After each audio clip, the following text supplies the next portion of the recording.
The date is August 29th. The time is 3 o'clock. With us today, we have Alderman Tolliver, Alderwoman Bade, Alderman Warman, Alderman Bug, and myself, Alderman Franco. First item on the agenda, and we have a long agenda today, so we'll try to be as expeditious as possible with each one of them. First item is 24-0624, approval of the minutes from the Finance Committee meeting held on August 15th, 2024. Do we have a motion? We have a motion by Alderman Tolliver. Oh, I'm sorry, Alderman Warman. Motion. Second. Do we have a second? Second by Alderman Tolliver. All in favor, say aye. Aye. Opposed? Passes 5-0. Madam Clerk, do we have anybody from the public wishing to speak? No, we do not. Okay.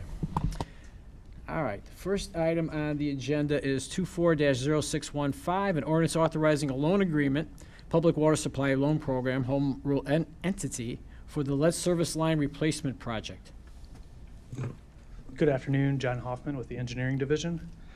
So the IEPA, their fiscal year just started in July, and they had $120 million to disperse amongst the community for loan forgiveness for lead service replacement. So we submitted for funding for that in March. $4 million was kind of the recommendation for us. We had approval for just over $3 million of loan forgiveness, which functions essentially the same as a grant. So we don't have to pay any of the money back, it's just extra money. And they changed the criteria that they use to award loan forgiveness. So it used to be based off of the city as a whole, but now they're able to rank every census tract in town. So we picked our 3 highest ranking census tracts, since this is the first time that they've done it this way, because we weren't sure how it was going to pan out, and we didn't want to miss the cut. So we ended up being 13th out of 45 of the submittals. So we ranked pretty well, and it's good to know moving forward. So the next step in this process is passing this ordinance, which allows us to submit an application to move the grant process along. We then intend to submit bidding documents and go out to bid in the next couple months for about 300 to 350 or so lead service replacements. And these are going to be replacements above and beyond our normal operations. So this is kind of bonus replacements that we're getting grant money for. So with that, I just wanted to open it up to any questions. So in the subject line, it says this is a low-interest loan, but in reality, it's a forgivable loan. Correct. So I would make a suggestion that we change that wording there, because I had questions about that, like what part is low interest, what part is forgivable, because I saw the word forgivable somewhere else. So I would probably change that, and that's up to $3,027,000. Correct. Okay. I just want to, because otherwise there might be questions about that. Yeah, and it's odd because the IEPA words all their documentation the same, whether Right. it's paid back or it's loan forgiveness. So it does get, even when the loan comes through, it's going to be worded like it has interest, but Right. there will be just a little bullet point that says it's forgivable. Right. Yeah, I would throw that in there. And we've become very familiar with forgivable loans over the last couple of years here, so we understand that terminology. But so we didn't want to confuse it with 2 different sections of that. Okay. Any other comments or questions from the committee? Alderwoman Bade. Thank you, Chairman. I just wanted to ask, can the city apply every year for this type of grant, or it's just one time? Correct, yeah. So we're intending every March. We have a 5-year plan submitted, or a 5-project plan. So this is year 2 of it. So in the next 3 years, we'll submit every March for these, as long as they're still available. And then probably year 4 or so, we'll submit another project plan for another 5 years. Just as long as this funding is available, we're going to try getting it. Thank you.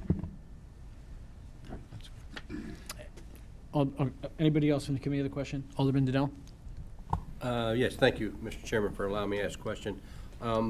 So I know that you selected these census tracts, and you followed the rules, but can you comment on the water quality in these areas? Is there any reasons for the residents to be concerned because they were selected for replacement? I don't think the water quality didn't really factor into what we submitted. It was purely, let's get our 3 highest ranking areas to submit for. So I guess we weren't approaching it that way with water quality concerns. Well, I just wanted to hear you say that a big part of this area is in the 4th Ward, and I don't want people to be concerned that the water might have a problem. They were selected for other reasons. Correct. Thank you. Any other questions or comments? Motion to approve. We have a motion by Alderwoman Bade. Second. Second by Alderman Tolliver. All in favor, say aye. Aye. Opposed? Passes 5-0. Thank you. Thank you. Next item is 24-0493, a resolution authorizing Director of Purchasing to adopt new unit prices for the billing of water meters and meter accessories. Good afternoon, Finance Committee. Mike Houston, Water and Sewer Division. We're requesting a resolution to adopt new unit prices for the billing of water meters and meter accessories. Every year, Water and Sewer adopts updated pricing for water meters and accessories from its vendor, Core Maine. Over the past couple of years, these prices have gone up exponentially. The city has been absorbing these costs and new development applications, and where residents are in ordinance violations when meters need to be replaced. So by updating these prices to reflect the city's costs, we can capture the full amount. You can see by the table that was provided where we currently stand, and the yearly adjustment needs to be made based off our bid unit pricing. Questions or comments from the committee? Hearing none, do we have a motion? Motion to approve. We have a motion by Alderman Tolliver, second by Alderman Bug. All in favor, say aye. Aye. Opposed? Passes 5-0. Thank you. Thank you. Now we're going to go on to a number of health-related service issues. First one is 24-0510, resolution authorizing agreement for administrative services with Blue Cross Blue Shield of Illinois for HMO, PPO, and Value HSA Group Health, prescription benefits management, flexible spending, dental, vision, COBRA, and stop-loss plan administration for period January 1st, 2025 through December 31st, 2025. Good afternoon, Alicia Lewis, Chief Human Resources Officer. We are asking for authorization to go into an agreement with Blue Cross Blue Shield for administrative services for this for 2025 for all three of our health plans. As currently, we have three health plans. However, Blue Cross Blue Shield was only our HMO. Cigna administered our PPO, or what was called OAP, as well as our high deductible health plan. And Blue Cross Blue Shield has been courting us for a while to get all of our business, but the price wasn't right. But this year, we did go through a bid, and Mike Baker, Assured Partners, have helped us, as they always have, our insurance consultant, and helped us through that process. And based on the proposal, it was determined that Blue Cross Blue Shield was the best fit for the city. We got quite a bit of savings with the bundling of our services, so Blue Cross Blue Shield will also, in addition to administering our PPO and our high deductible plan, they'll also administer our dental plan, our vision plan, COBRA, stop loss, and our dental. So they will, based on that, we will have approximately, or at the minimum, approximately a $700,000 savings, which we'll be able to use towards some other benefits for our employees. So we're asking that the committee approve moving to having Blue Cross Blue Shield as our administrator for all of our plans. So in the bidding process this year, Blue Cross was $700,000 cheaper than the next best, next lowest, in essence. You want to break it down, because it's really about the rebates?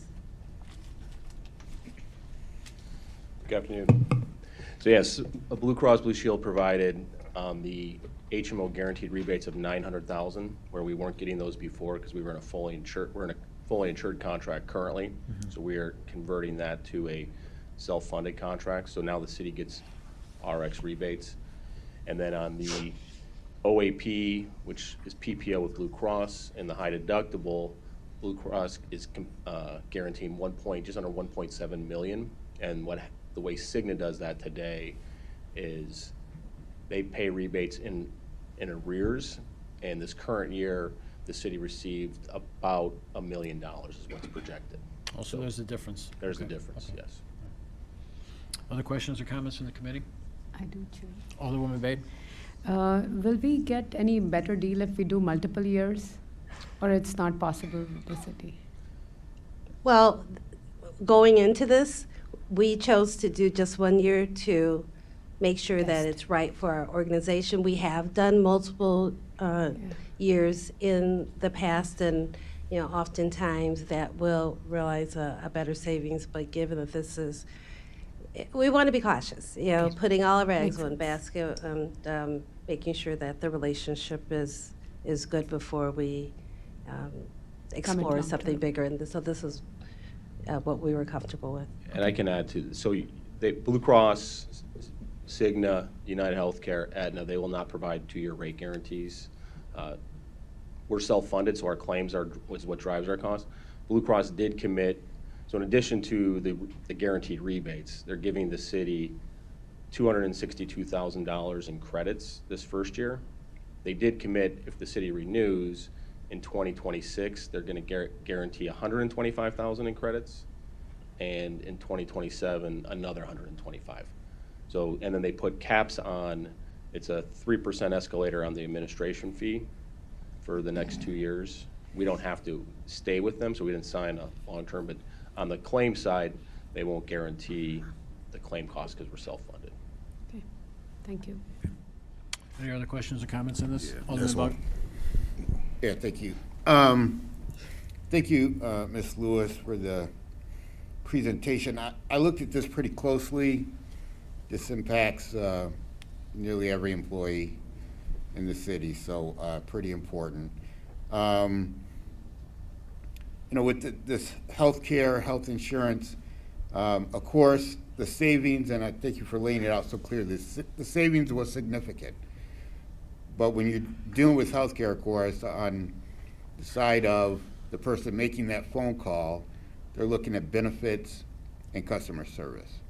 And there's a reason Blue Cross Blue Shield is the largest. That's a good thing sometimes not so much. So Blue Cross Blue Shield has had a little bit of a reputation of not always being the top notch at customer service.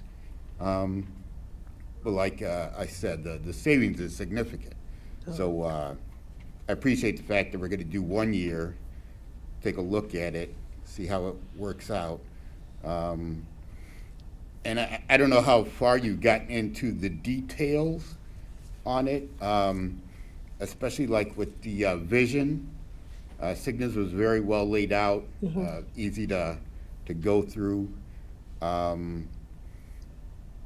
And I know there's a difference when you use the VSP versus the IMED, and Yeah. Cigna went back and forth with that.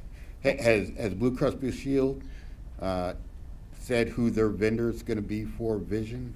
So IMED will be administering it, but we're actually going to be offering an upgrade for the vision. So right now through Blue Cross Blue Shield, there's a discount, but we want to match the vision plan that we have provided to our employees under our PPO.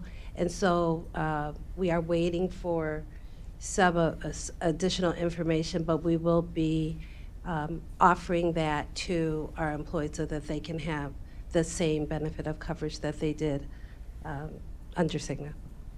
Excellent. Yeah, I can expand. So IMED is your current vision network for the Cigna plans. That is staying in place just through Blue Cross Blue Shield. And then for your HMO, as Elisa said, it's a discount program on the HMO. So if you enroll in 2025 in the HMO, which isn't changing, you have the discount program. An employee can choose to buy up to that IMED program. So we're going to have those rates in a future finance, so employees can purchase additional vision if they'd like on that HMO. Yeah, thank you for Mr. that Alexander, did you question. have a comment to make also? Alex Alexandru, Chief Management Officer. As you know, my past role in the city was in HR and benefits. And to your point, Alderman Bug, about customer service, I just want to be clear that we have had years of experience with Blue Cross on the HMO side. We've enrolled in the top HMO product that they've offered. And not only in the time I was downstairs, but currently, 0 complaints from our employees that are in the HMO. Customer service has been outstanding. But let's also talk about the network. The network is larger, encompasses what Cigna has, and then some.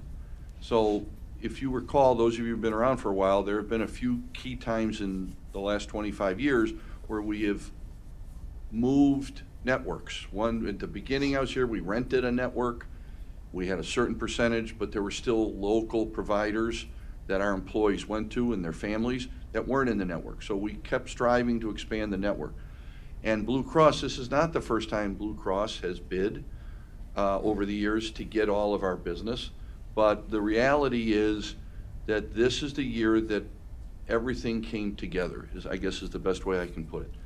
The network, the savings, the customer service, and this point about IMED is actually pretty significant, because if there has been one concern that HMO people have expressed to me, is that the vision plan doesn't match. It's a discount program, right?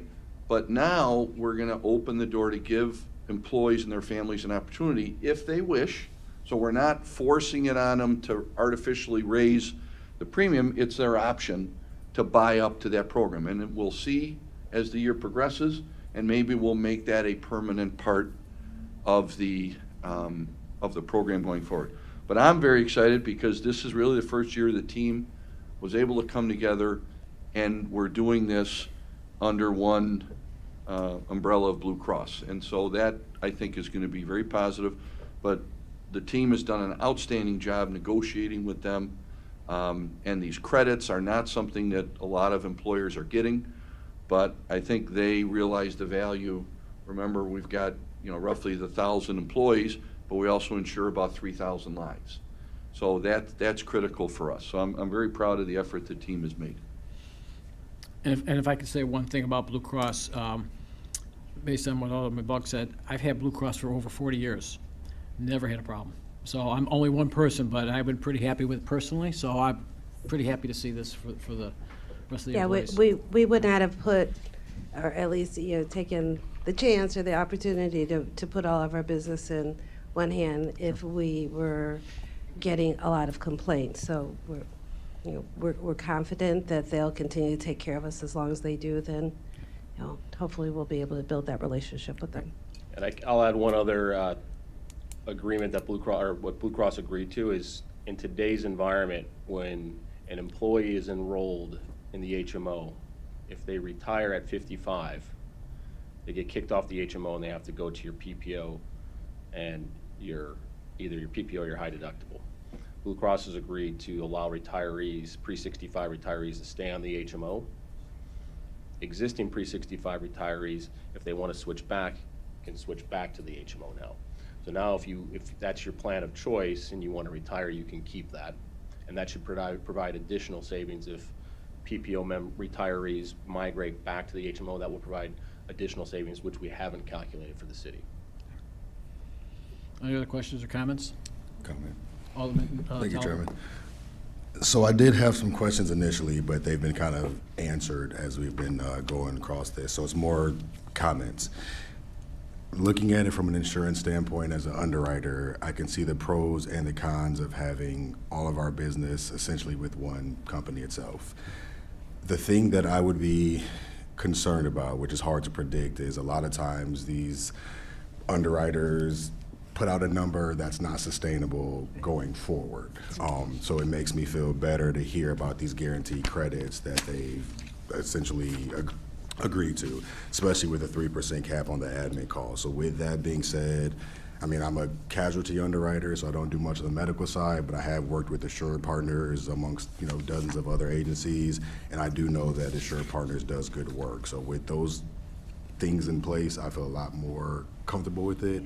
Obviously, we can't predict what the market's going to look like in a year from now, but if we can keep these guaranteed credits on there, I would be 100% with moving forward on this. Thank you. That's why it took us so long to get to this point. We're perfect sense. cautious as well. We Absolutely. want the best for our employees. Good work, good work. Any other questions or comments? Motion to approve. We have a motion by Alderwoman Bade, Second. second by Alderman Tolliver. All in favor, say aye. Aye. Opposed? And it passes 5-0. Next one is 24-0603, a resolution establishing Cobra Insurance monthly rates effective January 1st, 2025 to December 31st, 2025. So if I could ask to go out of order, if that's all right. Sure. Okay, so I'd like to go next to 24-0610. Okay. All right, we're going to go to 24-0610, a resolution authorizing Blue Cross Blue Shield of Illinois for group health care services and rates for the period of January 1st, 2025 through December 31st, 2025.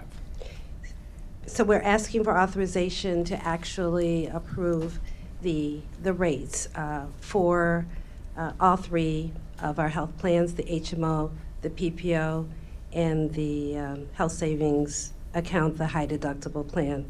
And so as you'll see, again, through discussion, all of our plans are going to be administered through Blue Cross Blue Shield. What you'll see here is a increase for the PPO and the high deductible at 3% for 2025.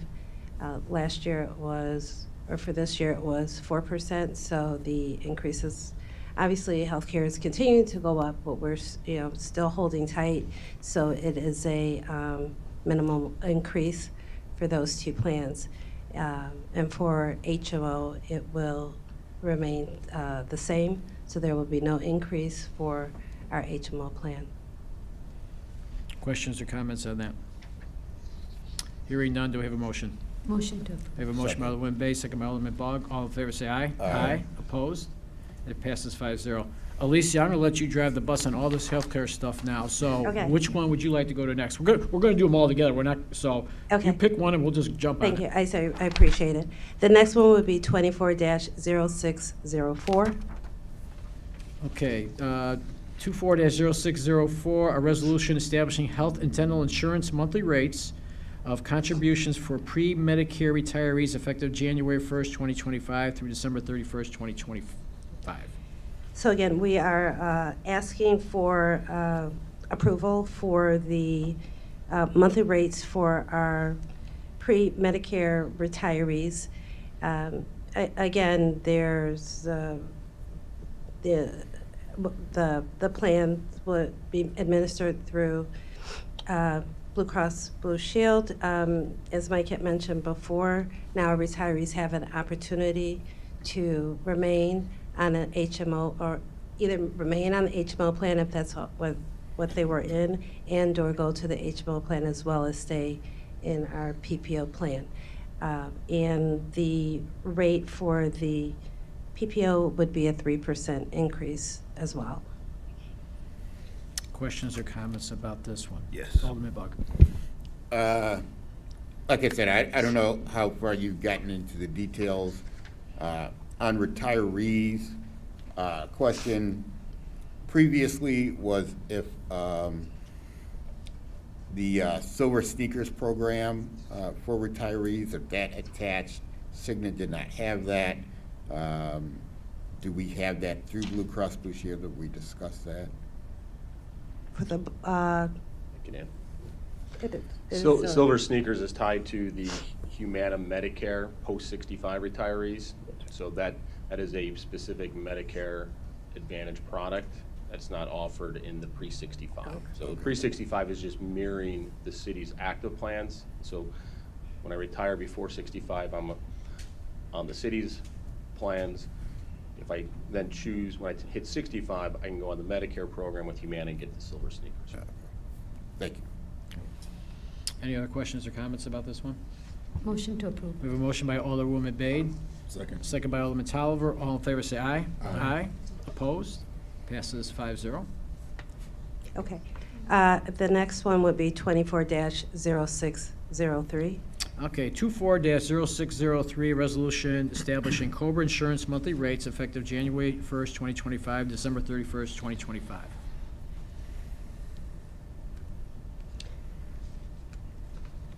This, we are again asking for authorization to establish the new COBRA rates. Again, basically, the COBRA rates are to cover those employees when they leave employment with the city for continued health insurance. The COBRA rate includes what the city's actual premium is, plus an additional 2% for administrative fee. Questions or comments on this one? Hearing none, do we have a motion? Motion to. Second. We have a motion by Alderman Bade, second by Alderman Bug. All in favor, say aye. Aye. Opposed? Passes 5-0. Next one that you would like? Next one, 24-0653. 24-0653, a resolution authorizing agreement with Humana to administer a Medicare Advantage plan for Medicare-eligible retirees for the period of January 1st, 2024 through December 31st, 2025. So Right. again, asking I'm for. sorry, should that be January 1st, 2025? Now, it actually is 24 through 25. It's a 2-year contract. Oh. So last Sorry. year, each year, because the rates are different. So we asked for council's approval last year for what was estimated for, the 24 rates, and so this is for 25 rates. Okay. And Alderman Bug, this is where you asked about the silver sneakers. That is part of this plan. Questions or comments on this particular one? Hearing none, do we have a motion? Motion to approve. We have a motion by Alderwoman Bade, Second. second by Alderman Bug. All in favor, say aye. Aye. Opposed? That passes 5-0. And I'll go on a limb and say the next one is 24-0654, resolution authorizing renewal of benefit consulting services with Assured Partners, formerly Group Alternatives Incorporated, for the period of January 1st, 2025 through December 31st, 2027.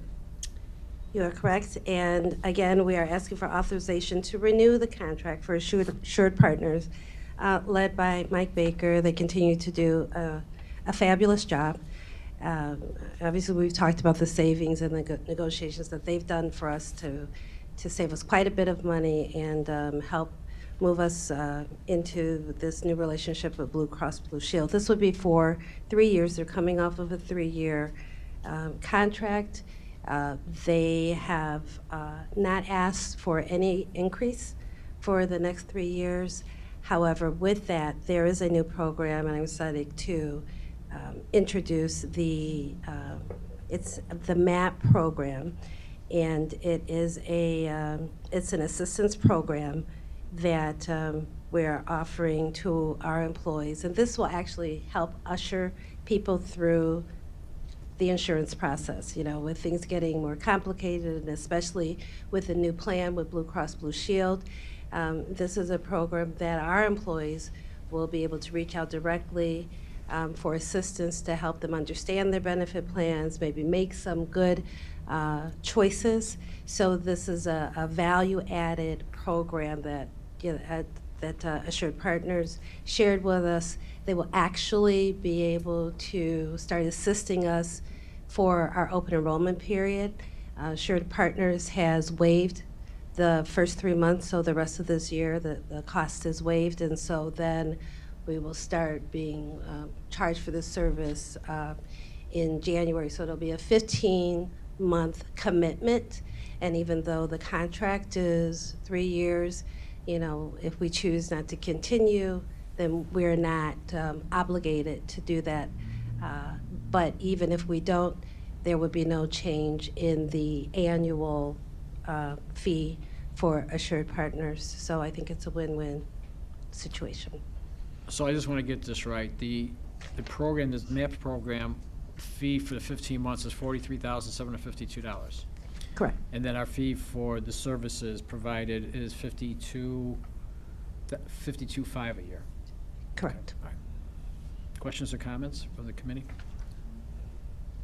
Hearing none, do we have a motion? Motion to approve. We have a motion by Alderman Bay, second by Alderman Tolliver.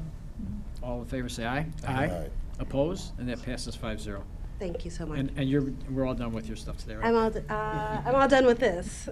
Oh, okay, all right. Thank you. Thank you. All right, so let's go back to a normal order here, which would be, 0616, okay.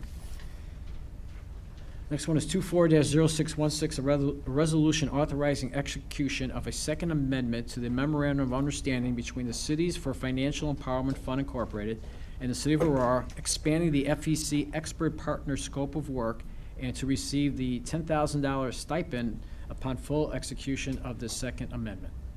Good afternoon, Finance Committee. Tasha Moss, Innovation and Strategy Program Manager for the Financial Empowerment Center. So, the original resolution in June of '22 was acceptance of the agreement between the CFE Fund and the City of Aurora to become an expert partner. What an expert partner signifies is that the Financial Empowerment Center has exceeded its one-year implementation phase and is now qualified to mentor other cities who are interested in a financial empowerment center. The first amendment to the original resolution extended that effective date through October 31st of 2025. Now, the second amendment that's up for approval today has an updated scope of work and acceptance of the grant in the form of a stipend for $10,000 as we have been assigned a county, a state to mentor them as they are implementing their financial empowerment center. Do you have any questions? Questions or comments from the committee? Hearing none, do we have a motion? Motion to approve. We have a motion by Alderman Bade, Second. second by Alderman Tolliver. All in favor, say aye. Aye. Opposed? Passes 5-0. Thank you. Thank you. Next item is 24-0625, a resolution authorizing Director of Purchasing to purchase CCTV devices from Scientel Solutions LLC, 2021 North Yola Road, for $189,305.25.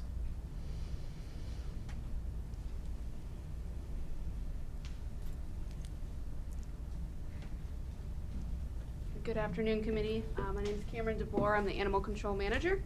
So I'm here just to kind of talk to you about why adding these cameras to the facility is necessary. There's been a lot of illegal activity in and around the building that we're worried about. It's also animal safety. People will leave animals in our facility or tied to the fences around the facility, and we don't know who did it, when they were put there, things like that. There's also staff safety. For the people coming in the building and the liability that comes with working with animals, not knowing what's happening in the building should an attack happen. We want to know what happened, what caused it, and where we should go in the future to fix those problems. As well as our building does hold controlled substances, which is obviously a worry. We want to know who's going to where those substances are in case if something goes missing. We need to know where it went missing and who probably took it. So those are some of the reasons why adding cameras to our facility are necessary. Controlled substances, medications for the animals, is that what we're looking at? Yes. Okay. Mhm. I just want to make sure we define that. Yeah. Yes. Any questions or comments from the committee? Alderwoman Bade. Thank you, Chairman.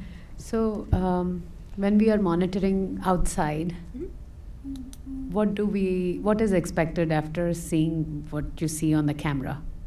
So the idea is we're going to have cameras all around the building. So if there is a break-in, hopefully it will help find who did break in, or if someone leaves an animal at the facility, that's considered abandonment. So if we can figure out who left it, we would be able to ticket them for abandonment, or if we can't figure it out, we can at least find when the animal was left there. For instance, in the winter, we don't want them sitting the whole night.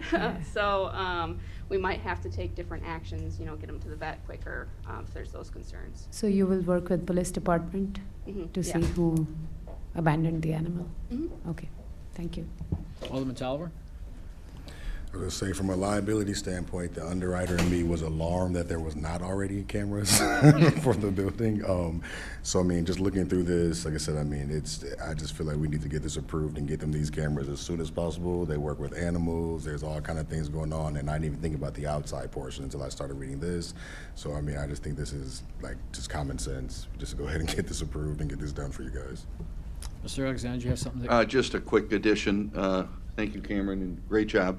From a risk management standpoint, this facility, it's one that's been there for a while. We've budgeted to make some significant improvements over time for the care and control of the animals. but we're also concerned about employee safety, visitor safety, volunteer safety, and the cameras, synchronizing them and standardizing them with others throughout the city. Just a quick reminder that the folks at the KIC unit at the PD will also have access to these. So Alderwoman Bade, when you say what's going to happen, in addition to staff, immediate staff monitoring and having access, the police will have access as well. So we can respond quickly to situations. And we expanded, we had an agreement with the Park District, so we expanded some of the property. With Mr. Birchall's help, we've fenced in, so there's more space now for dogs to run and be loose.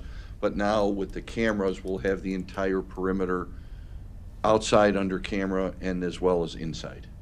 So we're feeling really good about the safety and security and increasing that for the facility.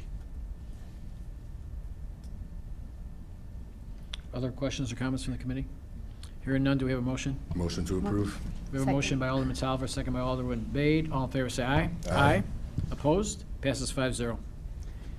Next one is 24-0645, a resolution directing staff to proceed with Phase 1 of a 3-phase sustainability plan for the Aurora Civic Center Authority in the amount not to exceed $13.8 million.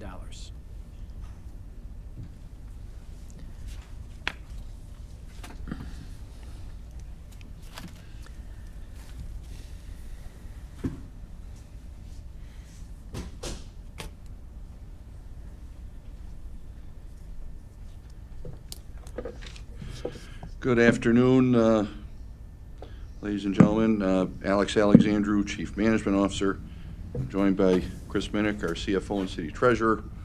We also have in attendance Mr. Rader from ACA, as well as his team, board member, and I believe Board Treasurer, Mr. Savage, as well as Erica and Jonathan from staff. Erica is their CFO. And I can let Tim will speak in a moment, but what you have before you is the long-awaited financial sustainability plan that both the mayor and the city council has requested, that we've been working on for many, many months. This is what you have before you is a 3-phase approach. What we're planning on talking about today is having Mr. Rader come up, speak about it, and the importance of it to ACA, both in the short term and long run. Mr. Rader also has a video to show, and then Chris and I will go into the details of the phase plan. We are looking for a couple of things today. One, for you to begin to understand and review the overall concept of what we're attempting to do. But the actual ask at this point is going to be the details of Phase 1. And we continue to work hard on finalizing Phase 2, and Chris will talk about that in a minute. So I'd like to bring up Tim Rader and for his comments, and then they will stick around as well and will be available for questions. Perfect. Hi, everyone. Tim Rader. I'm the president and CEO of the Aurora Civic Center Authority. Paramount Theater. Thanks for considering this proposal. We're really excited about having this finally in front of you. We've been working on it for a long time. You've supported us a lot in the past, and we're excited about talking about what we think we can do in both now and in the future. I have a video I'd like to start with, if that's okay. So if we could just go ahead and play that video. This is something we created to kind of showcase what we're asking for, big picture.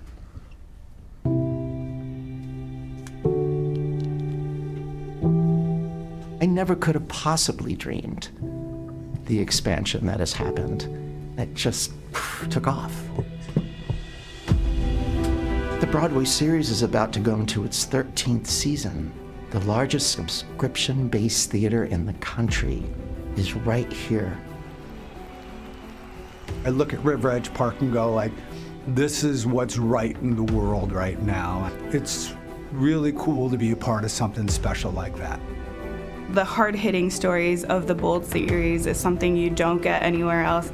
The more that we continue in our trajectory, the more that we're drawing these audiences who are looking for something different. At first, it seemed like a crazy idea, but we were able to pull off a beautiful, amazing theater that is Stope Island Theater and an immersive experience. Paramount's more than a stage, it's a catalyst for change. Always a great production. Such amazing theater this far out of the city. It's a gem of the community. And the cool thing is, we're just getting started. Paramount has compiled a long list of improbable accomplishments. Now, Paramount is embarking on the most ambitious project yet. The City of Lights Center. God. Wow. From the entrance on the corner of New York and River Streets, a confection of light and transparency entices you into the expansive lobby.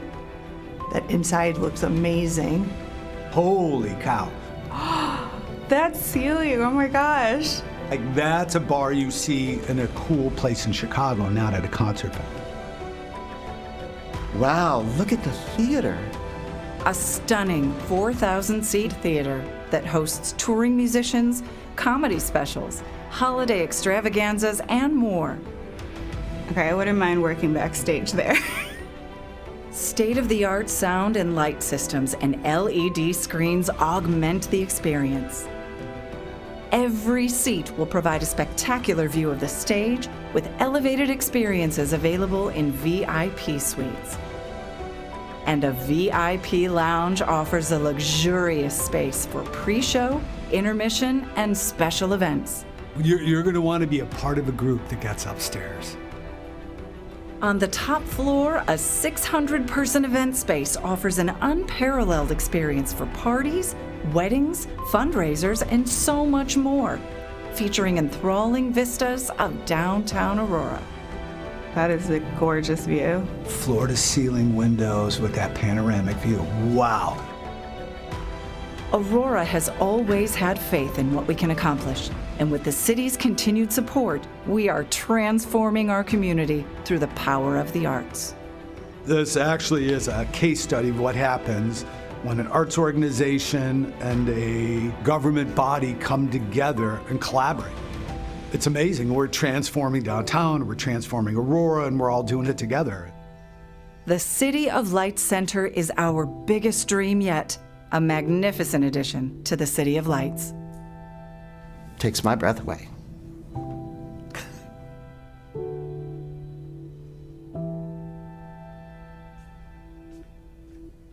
Jim Cordy always gets me there at the end. So this is an exciting week for Paramount. We have 25 performances in downtown. We have 8 at the Paramount with Full Monty. We have 8 at the Stope Island Theater with $1 Million Quartet. We have 8 in our Copley Theater with our Peter and the Starcatcher. And then we have almost a sold-out concert at River Edge Park. So we have about 16,000 people coming to downtown just this week. And it's kind of an exciting time, I think, this week in particular. We had the same last week. We just didn't have a concert at River Edge Park.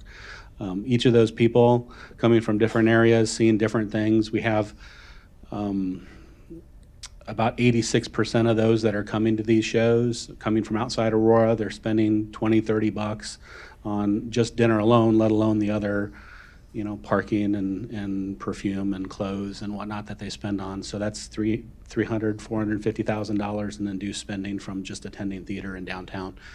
Some of that's right here in downtown, which we're really excited about. I've been here for 14 years. When I started here, it was a $3 million operating budget at the Aurora Civic Center Authority. We were doing 40, 50 performances. This year's budget is $30 million. We had 10 full-time staff back then, a few part-timers. This week we have over 500 people on the payroll. It's not a small organization anymore. And until COVID, we broke even or did better every year. We did not have to come and ask with our hand out every time. But during COVID, post-COVID, we met regularly with the city, and it was very clear that the mayor's office and we, our board, were aligned that we wanted, when we came out of this, to not go backwards, to not shrink, but to continue to offer what we've been offering and what we've been planning to offer.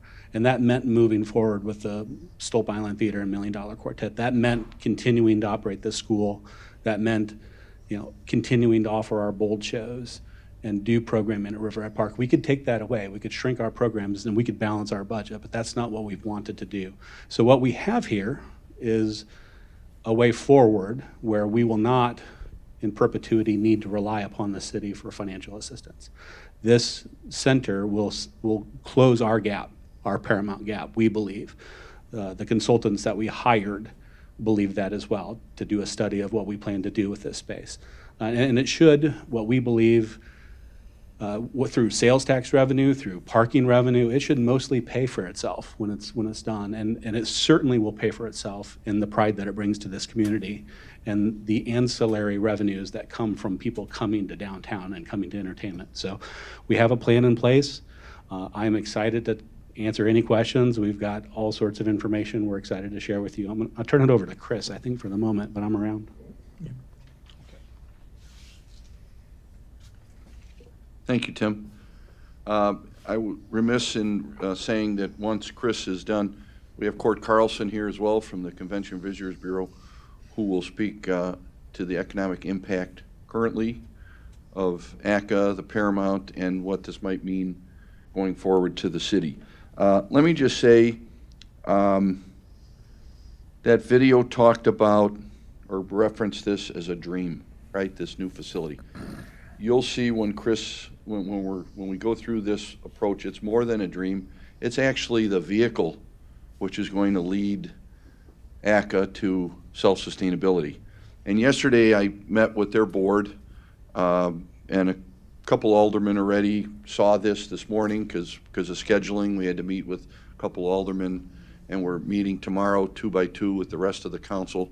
Alderman Tolliver, I think this morning, was with Alderman Mesiakos. But yesterday, it occurred to me as I was walking over to the board meeting over at North Island Center, and I walked past the Paramount.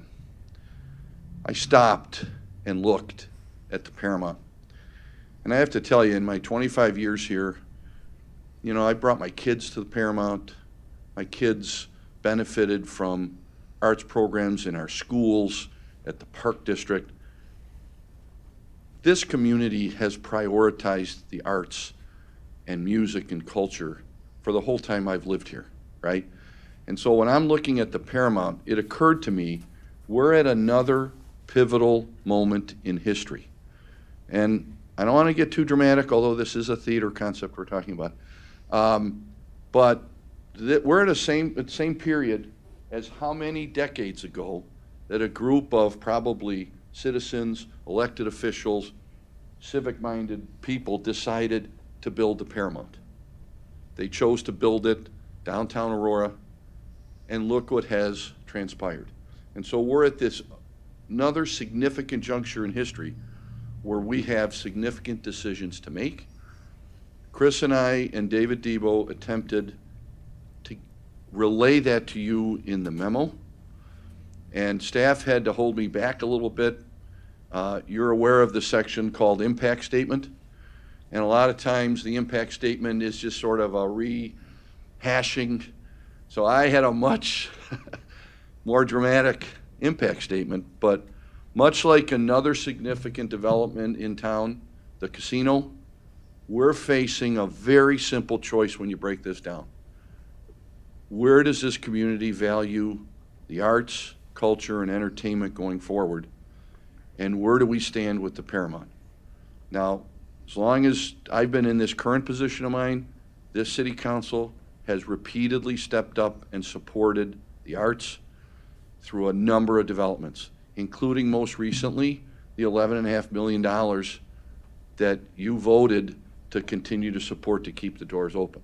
So as a result of that, we have seen tremendous value added and tremendous return on investment. And earlier today, Chris and I had a discussion with Chairman Franco, and we had a great discussion, and one of the things that was evident, yes, we all love return on investment. Yes, we all want to see profit and loss. But there are some things that a municipality does that you folks are directly responsible for, that the administration has to do from time to time.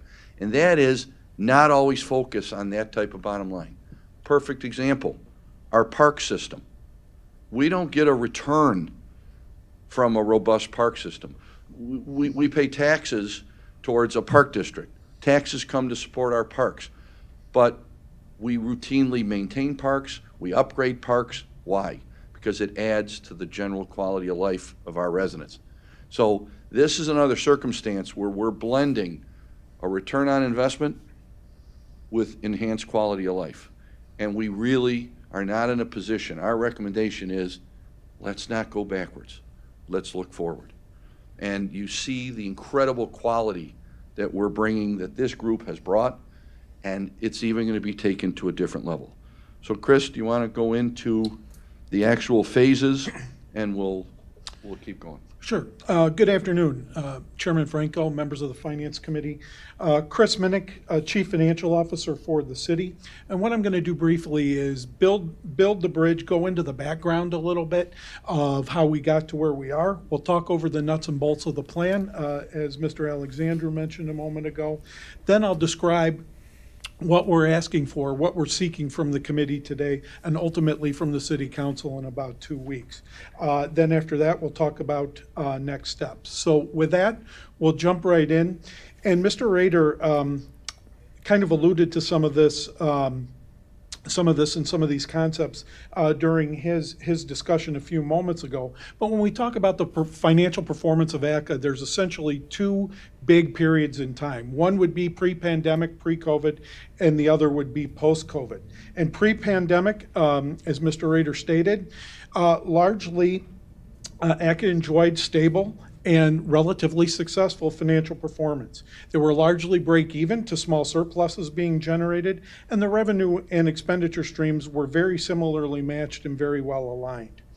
However, once COVID hit, ACA's financial performance began to struggle and to suffer in the past recent years. COVID definitely exacerbated the situation and caused a shutdown of the facilities for approximately a year and a half. Once the economic activity returned and the theaters were free to open again, there were two main factors that had really occurred over that year and a half period that's really impacted the financial performance of ACA. Number one, patrons were slow to return. People were a little apprehensive to be in closed-in theaters and those types of venues again. And that had an impact, obviously, on the revenue stream. Additionally, the cost structure for putting on live performances had changed significantly moving through that time frame. Additionally, inflation was elevated and the price structure shifted significantly during the pandemic. We've seen in the past couple of years that attendance has returned and is actually becoming comparable again to pre-pandemic levels. However, the expenditure increases that we're seeing and have noticed over the past couple of years is likely permanently increased and shifted on a more permanent basis. So those phenomena, along with the revenue streams, have come to a situation where ACA is now experiencing, quite frankly, some operating deficits. And as we mentioned a moment ago, they've been filling the gap mainly with subsidies from the city and other public agencies. The city has provided roughly $11.5 million in ARPA funds and assistance, and ACA has been successful in obtaining other grants and financial assistance from other entities as well. Recognizing that the current situation is not sustainable from a financial standpoint in the long term, and not wanting to impact programming and activities that ACA undertakes, the administration tasked the staffs to develop a long-term financial sustainability plan. The plan is roughly a 3-phase plan and would take approximately 2 to 3 years to implement, and would lead to financial stability for ACA in approximately 5 years. The plan represents a combination of sales of existing ACA assets in conjunction with the construction of a new performance center that we just saw on the slideshow a few moments ago. So the proposed three-phase plan is actually before you on the slide that's up on the screen. And essentially what we would be looking to do is, in the short term, for fiscal year 24-25, issuing a $13.8 million bond. That bond would essentially do three things. It would finance the purchase of the valet parking garage across the street from the existing casino site. It would reimburse expenditures that ACA has incurred related to the Stolp Island Theater construction costs of approximately $1.3 million. And then it would reimburse approximately $2.5 million for Riverwalk Promenade Walkway rehabilitation costs that ACA is incurring and will incur over the coming months. The reimbursements of these expenses from a timing standpoint would occur very shortly after City Council approval of the plan and concept. Closing on the parking garage would occur approximately 60 days thereafter, and we do estimate, and ACA has represented, that would satisfy their operational needs through the end of fiscal year 2025. During fiscal year 25-26, there's going to be a significant amount of activity, and essentially we'd look at issuing two series of bonds. Number one would be in the amount of $7 million, and it would be anticipated to finance the ACA operational deficit for fiscal year 2026 and reimburse improvements to the North Island Center Plaza. The city utilizes that plaza for many flag raisings, ceremonial events, and there is some work that is needed in the amount of approximately $1 million, and we would be looking to accomplish that, those improvements during fiscal year 25 moving forward.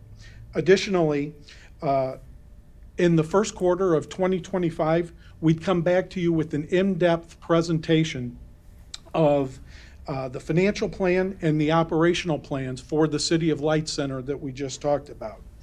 The idea would be that we would issue those bonds during the first quarter of 2025 so we could begin demolition site preparation in March of 2025 with an eye toward beginning construction of the actual facility during June of 2025.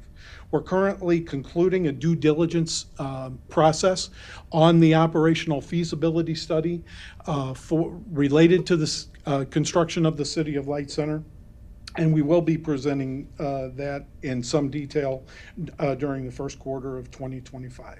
We do anticipate that there would be a 2-year construction period for the City of Light Center, and we would anticipate a opening of that center for somewhere in the neighborhood of June of 2027.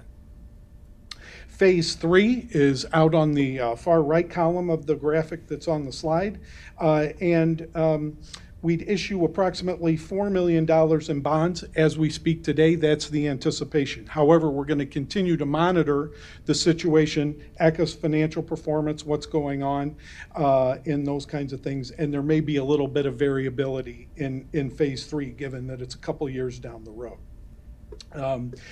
And we would, at that point in time, consider the purchase of the North Island Center office building that is situated next to the valet parking garage, and that would be a big component of Phase 3 of that plan. And that would occur, we would anticipate, during fiscal year 2026.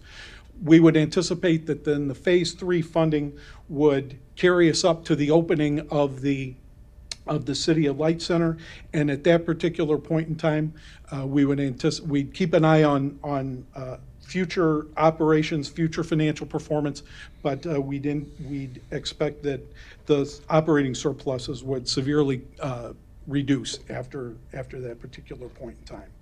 While all of these phases are going on, we're going to continue to evaluate and seek to enhance ACA's financial performance moving on through town. Or moving on through time, excuse me. The goal We would be looking to promote city restaurants in conjunction with some of the performances in order to maximize the economic activity in the downtown on the night of ACA shows. We would take a look at and perform a comprehensive evaluation on an ongoing basis of the ticket prices and the market, just to make sure that we're not missing out on any opportunities on the revenue stream. We'd face or place increased efforts on fundraising and grant opportunities, and we take a look at any operational and expenditure reduction efficiencies that we might be able to achieve to help enhance the financial performance of ACA. Just doing some good old-fashioned financial due diligence to make sure we're maximizing the performance. The goal is to maximize the return on city investments while providing financial sustainability for ACA. We would take a look at maximizing our restaurants, their profits, their revenue streams, and the city's food and beverage tax. We'd consider and evaluate the implementation of a ticket tax on performances for ACA venues. We'd benefit from increased parking revenues from additional performances and activities, and given that the city would be owning that parking garage, we would benefit directly with revenues to help offset the investment that we would have in that parking facility. Additionally, we take a look at additional rental revenues from new and enhanced city facilities like the North Island Center. There might be an opportunity for increased revenue filling those tenant spaces, utilizing some of the facilities and some of the rooms that are in that particular office building. So today, we're only requesting a couple of things. We're requesting approval or acceptance of the concept of the plan for the three-phase plan that's laid out on the slide in front of you. And we're also seeking approval to begin work, detailed work, to complete phase one. As mentioned, we would issue approximately $13.8 million in bonds and purchase the valet garage and reimburse ACA for reimbursements related to Stolp Island Theater and the Promenade Riverwalk. We would anticipate closing on the valet deck within a 60-day time frame, and we would immediately take possession of that asset and utilize it for public parking, and also in conjunction with an existing lease that goes with the casino. The casino currently does lease that parking deck, and there is a revenue stream of approximately $14,000 a month that would also help offset some immediate city investment. Additionally, we would reimburse on an immediate basis for the costs related to Stolp Island Theater in the amount of $1.3 million. And again, we would reimburse for costs related to the Promenade Riverwalk in the amount of about $2.5 million. The bond itself is not approved. We're not seeking approval of the bond issue itself today. We will need to bring back that documentation along with the parameters and terms that'll go along with that financing at a future date and time, and it would probably coincide fairly closely with the end of the year or maybe early into 2025. So we talked a little bit about the impact and what would happen if this approach is not approved. And Mr. Rader and Mr. Alexandru both alluded to this a little bit. Well, without some kind of intervention, some kind of action, we talked at the beginning that the current level of activity and programming is just simply not sustainable or viable. Continued evaluation of the financial structure in conjunction with the implementation of the three-phase plan will be key to maximizing the financial performance of ACA over the long term. And the impact of approval, we're seeking to, and the goals of what we're trying to accomplish, we're seeking to maximize the economic opportunities in the downtown while stabilizing ACA's operations. We're taking a look at increasing revenues and profits for businesses, translating to increased food and beverage taxes. We're seeking to raise employment levels as more jobs are created by the enhanced economic activity, and we're looking to spur success in the downtown to drive additional economic development in the downtown and in the city overall. So that is kind of an outline of the three-phase plan, and I'll turn it back over to Mr. Alexander. Thank you, Chris. Just a couple of comments on the phase itself and the objectives. It was imperative to us that we return significant items of value that we really need and can utilize. For example, the $10 million to purchase the valet parking garage. The $10 million was not just a number chosen out of thin air. That was the appraised value, competitive appraised value for the property. So to compare to new construction for a new garage, which we know we need with special events, more restaurants, more activity, more traffic. Right now, the market is looking at $30,000 to $40,000 per parking space. So at a 535 space garage to replicate that, you're talking 16, 17 million. If it's $40,000 a space, it's over $20 million. We are also getting back significantly long overdue downtown infrastructure in a brand new, safe and secure Riverwalk promenade that's in the heart of our downtown. We have already seen the tremendously positive impact of the Stope Island Theater. So to close out those overages as part of this, make them whole, we've got a theater now that's going to last for decades, hopefully. And then the City of Lights Center itself. We'll get into more detail when we bring back, but the city will own that asset, and ACA will operate it for us. Similar to River Edge Park, we own it, they operate it. So in this three-phase approach, we are getting significant assets back to the city. And in that third phase, I want to emphasize the word consider. So it is not by any stretch of the imagination a done deal that we are going to have to acquire the North Island Center, but it's yet another asset available depending on how phase 1 and phase 2 progress and our continued collaboration and evaluation with ACA on the financial and operational activities, whether that's even necessary in phase 3. But this is a process to get them to that level of sustainability while hopefully the CLC is constructed and finished and comes online. And Chris, Tim, I'd like you to touch on where the projections came from, all the work we've done together to talk with Erica and Chris about your pro formas and who we've used. So again, this was not a group of us only sitting around and figuring these things out. We brought in some pretty top consultants and architects to get us to this point. Yeah, thank you. Yeah, Tim Rader, CEO again. I did want to clarify the 1.3 million of Stope Island reimbursement. We spent, ACA has invested about $3 million. It's about $3 million total that we put into Stope Island Theater. So the 1.3 is not paying for everything. And a lot of that really is the overages. It's the HVAC that we didn't expect. It's the plumbing and electrical. There were a lot of things there, and the signage, and we have the detail on that. But we did engage C.H. Johnson Consulting to do our analysis. They're wrapping up the report. We have they've modified some recent numbers with the banquet facility that we have on the roof when it was found that we could actually add the banquet facility structurally. And they've gone through and they've looked at our operating approach, and we'll be bringing all of that to you. But they are supportive of this plan. They've been very, very positive, and it's mostly based on the track record that we have to date. And we've also been working with a very well-established architect group called Halliburton Root out of Chicago. They've done many facilities, been around for over a century, and they've completed a pre-design process with us.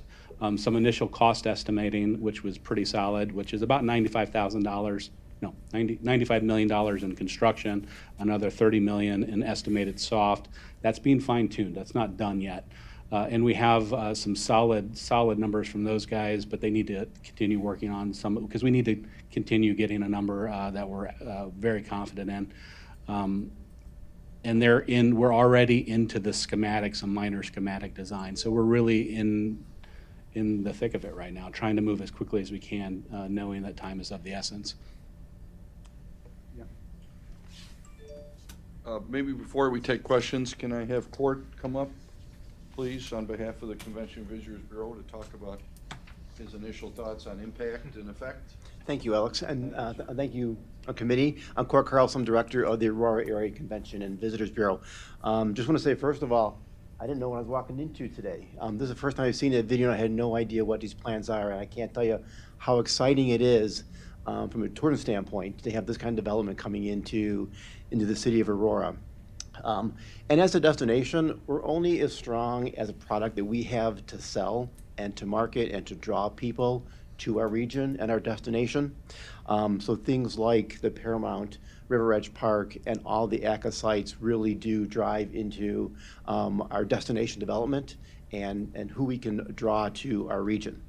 And to that end, just wanted to mention that the 2023 economic impact domestic travel on our destination was over $274 million.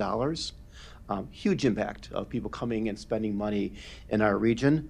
Of that, we generated over 13 million local tax receipts for our communities that support us and that we market. And tourism supports over 3,000 jobs within our communities as well. So a lot of employment that's happening because of tourism and the jobs that would go away if we didn't have those visitors coming to our destination. And looking at what we do as a destination office and a marketing office, our sales for our fiscal year 24 exceeded $4.5 million of economic impact.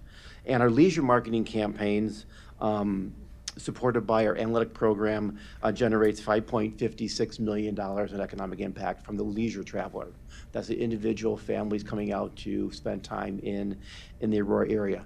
And to bring it down a little bit closer to the Paramount and the ACA projects, we ran a campaign in our fiscal year 23 around the Paramount campaign through our analytics program. And that campaign generated an estimated impact of $1.4 million. And that was a 6-month, 1-season campaign that we ran through our Datify program. And we ran an Aurora destination branding campaign also through our FY 23-24. And that campaign had an estimated impact of just shy of $4 million and generated over 22,000 visitors to the market. And that's just from that one program that we can track. That's through our Datify. That doesn't include all of our marketing, but our digital campaigns that we run through our platform, we can get down to these numbers. So those are just the baseline numbers that we see for tourism coming into Aurora and our destination. And it's facilities like Paramount, River Edge Park, Stope Island Theater that help drive these numbers. Thank you, Court. Thank you. And I know from talking to Tim and the team, right now we're at 500,000 visitors a year. That's been a pretty common number historically. But with the City of Light Center and the impact of Stope Island, an enhanced River Edge Park, we're looking at over 1 million visitors a year. And I believe the performance number could reach as high as 1,100. So in 365 days in a year, we would have 1,100 performances in our community. We know that their data is showing increase in attendance and visitation of at our restaurants and bars. I think you're at over 40% right now, isn't that pretty much the data? And that number has been rising since COVID. So as more restaurants and bars are coming into the downtown and even the region, because we know for a fact that the Paramount shows impact the entire region. So we're trying to capture and bring that money closer in. I was somewhere last night in Naperville, and they have a full Monty dinner special in Naperville for people who are coming to the show. Same with St. Charles at Salerno's on the Fox. So that motivates me and our team to work even harder to bring those dollars to Aurora restaurants, Aurora bars, and businesses. Mr. Minnick, anything else to add? Not at the moment. So we're happy to take questions. So, wow, it's a lot. So let me start with a couple of things. So when I first saw this video, I said, whoa, this is pretty cool. You guys put out a great advertising campaign because that's what you guys do. You're so good at that. But unfortunately for us, we got to put on the mathematical cap. So we have to wear our finance cap. So all that pomp and circumstance is great, but then we got to look at the bottom line, which you guys knew we had to do anyway. But I do want to go to one thing that I had heard initially. The CLC, I guess we'll call it the CLC, City Light Center, is critical to keep going forward to making ends meet. And the reason I say that now, because if we're going to go phase one, and later on talk about the CLC, if we don't approve that, this phase one for naught. See what I'm saying? It's like almost like if we're going to approve phase one, we're basically approving the CLC coming to fruition. That's the way I kind of look at it, And because that without is- that, we can't go forward. You're 100% right. That is why we have said that we're asking for, the immediate ask is phase one, but we're also asking for a general approval of the entire concept, subject to, like any other expenditure we've had at any time, coming back for additional authority for each of the elements. But it became abundantly clear in dealing with C.H. Johnson and dealing with the finance team at ACA, really slicing and dicing, getting down to the nitty-gritty numbers of what the deficit would be without any further of this type of a plan, and with it, and how long it would take, and what vehicles would need to be in place, what elements of this. And the CLC is really the critical element to it. The Paramount is at 1,800 seats. We cannot expand the Paramount. It's a historic venue. The critical missing piece, just like we talked about at River Edge Park, to compete in today's market. River Edge Park, back of house, insufficient. Front of house, insufficient.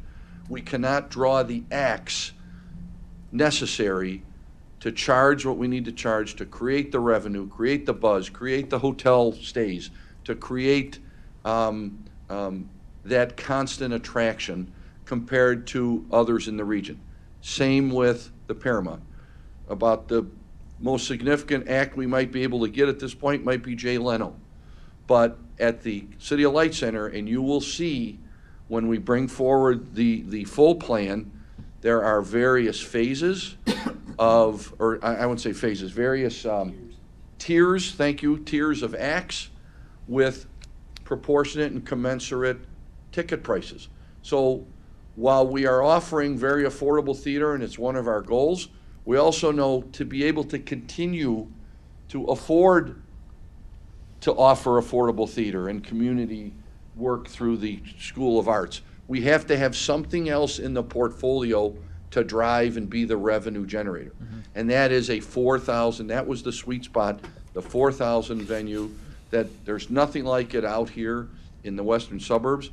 And we would be competing now with the Chicago Theater, the Rosemont Theater, and those types of acts. And Tim can talk about the variety and the diversity of acts, which will also reflect our community. So there are acts presently that we cannot book at River Edge Park. We can't book them at the Paramount, but we will be able to book them at the CLC. Well, and if I may, that's one of the reasons the plan is structured as it is phase one is going first. It is before the detailed discussion. However, we're fairly far along in that due diligence process. Yes. But all of phase one returns assets or infrastructure to the city. When you take a look at, we're part of the purpose of the bond is to purchase the valet parking garage for $10 million. The casino's going to move out of the downtown. They're going to demolish the existing site. They're going to grade over and deliver back to the city a developable pad ripe for a new development. The parking garage that we're acquiring is right across the street. It's a great amenity, especially in a downtown environment, to be able to offer parking for whatever residential, whatever business, whatever commercial establishments might locate in a future development, to have that parking right across the street. Additionally, we're reimbursing for the Riverwalk Promenade. That's a significant piece of infrastructure that we recognize has a significant public benefit and is not only for ACA patrons and people going to the theater, the Paramount Theater, but it's utilized by a large percentage of the downtown population just to maneuver around the city.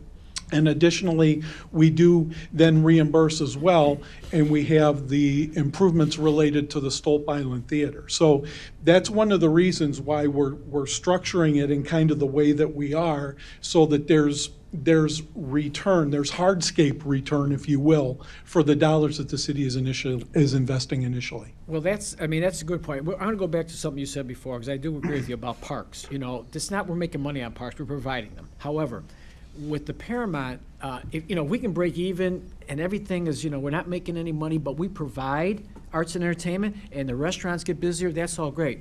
But what I'm wondering is if we can get a metric, because this is a lot of times just about the math, what each parking space would generate for us. When the CLC is open, how many people would park there so we know what it brings? If our restaurant rate is 40%, let's say we go up to 50%, the CLC opens, what does that mean for per person eating out? Those kind of metrics, because then we kind of get an idea what the math looks like. If we build this thing, we're going to say it's an extra $5 million a year in revenue for taxes for restaurants. It's an extra $5 million a year in revenue from parking. Those are the kind of things that it's easier for us to grasp. So for the math point, if we can do that somewhere along the line, whether it's And so near future or longer. that's the type of data we're refining right now Okay. to finish the report. Sure. So that we give you a comprehensive picture, as best we can, Sure. of where the numbers we anticipate will be. Right. I mean, we all know that when you open up something good downtown, there are people going to come down and shop. But how much? If we're going to do a bond for $95 million or $100 million, how long will it take to get us back based on the proceeds? And that's all we want to know. Say, hey, listen, because we got to go to our constituents. We all know that. We're going to spend $100 million for the bond, but in 7 years we're going to break even. In 10 years we're going to start making. So we can tell them that based on numbers we get. So that's a nice piece of information to get. So it's easier for us to make these decisions when we can talk about the math. Because if, we look at this stuff, a lot of it is general, but but black and white math is math. So that's why I kind of like to break it down there as much as possible, if we can get that. And I hate to dominate the conversation, so I'm sorry, I'll open it up to the rest of the committee. Alderwoman Bade. I do have a few questions. What is the condition of this parking lot that we are planning to buy? The valet deck? Yeah. So the valet deck has been kept up. The casino, in the agreement with ACA, the casino has been responsible for maintaining that deck, and they have maintained it every year. We have, as you know, MVPS, a division, and so we're very well equipped. We've been in there several times. We've communicated and collaborated with the casino.